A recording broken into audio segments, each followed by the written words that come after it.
Hello students, today we are going to start a new chapter, chapter 9, that is areas of parallelograms and triangles. Now to begin with this chapter, first consider this diagram, this figure, see this figure first. In this figure, I have taken two parallelograms. A, B, C, D is one parallelogram and P, Q, C, D is another parallelogram. Now see, these two parallelograms, they lie on the same base DC and between the same parallels PV and CD. So, to begin with in this chapter, we are here with the first theorem which states that two parallelograms, if they lie on the same base and between the same parallels, then the areas of these two parallelograms are equal. So, to begin with this proof, let us consider the two triangles. Here the two triangles is PDA, I have taken this triangle, and the another triangle is QBC, right? So, in these two triangles, see here, angle DPA, this angle DPA is equal to angle CQB, this angle. Now, why they are equal? If I consider this as a parallelogram, then PD and QC are parallel and PB is the transversal. As a result of which we get that these two are the corresponding angles. So I have written here DPA is equal to BQC, that is corresponding angles. Next, PDA is equal to QCB because of the angle sum property of a triangle. Next, PD is equal to QC because they are the opposite sides of a parallelogram, so they are equal. So I have written here PD is equal to QC. Now, we can say that these two triangles are congruent because of the ASA congruency. So, triangle PDA is congruent triangle QBC. Now, if these two triangles are congruent, then the area will also be equal. So, area of triangle PDA will be equal to the area of triangle QBC. So, I keep this one as equation number 1.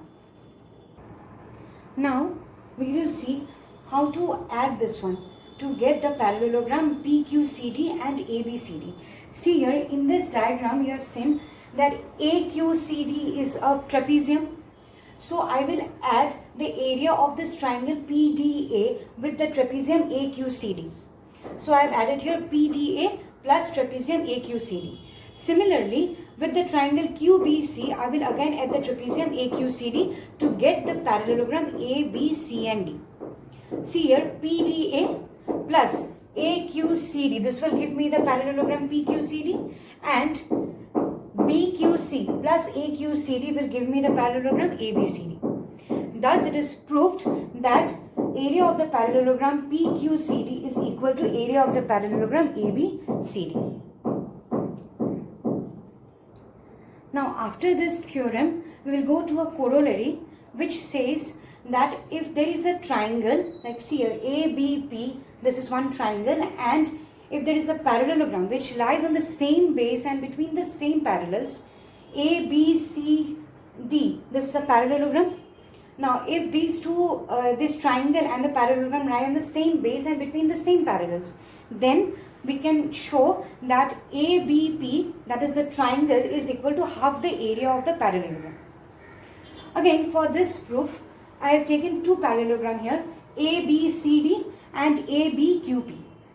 We have drawn a construction here that we have joined B and Q.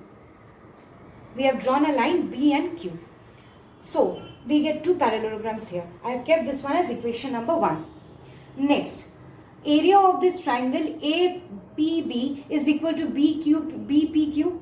Why? Because we know that in a parallelogram, if this is the diagonal, PB is the diagonal, then the diagonal divides the parallelogram into two equal halves. So, area of ABP, this triangle ABP, this is the triangle that is divided by the diagonal BP, and this is another triangle PQB. So, BPQ is equal to area of triangle BPQ is equal to area of the triangle ABP. I keep this one as equation number 2. Now, if I add these two triangles, that is APB, this triangle, and PBC, and PBQ, PBQ, this triangle, and APB, this triangle, if I add these two triangles, then I will get the parallelogram ABQP. Right, so I have written here See, triangle ABP plus area of the triangle BPQ is equal to area of the parallelogram ABQP. Right. Now, in place of BPQ, I can write here ABP from equation 2, which is equal to the area of the parallelogram ABQP. Therefore, we can write twice area of triangle ABP is equal to area of the parallelogram ABQP. Now, area of triangle ABP will be equal to half of this one. 2 is multiplied with this one. If I take it on the right hand side, it will be divided. So, 1 by 2 area of parallelogram ABQP. Now, from equation 1, we know that parallelogram ABQP is equal to ABCD. So, in place of ABQP, I can write here ABCD. Thus, we get that area of the triangle APB will be equal to half of the area of the parallelogram ABCD. Okay, thank you.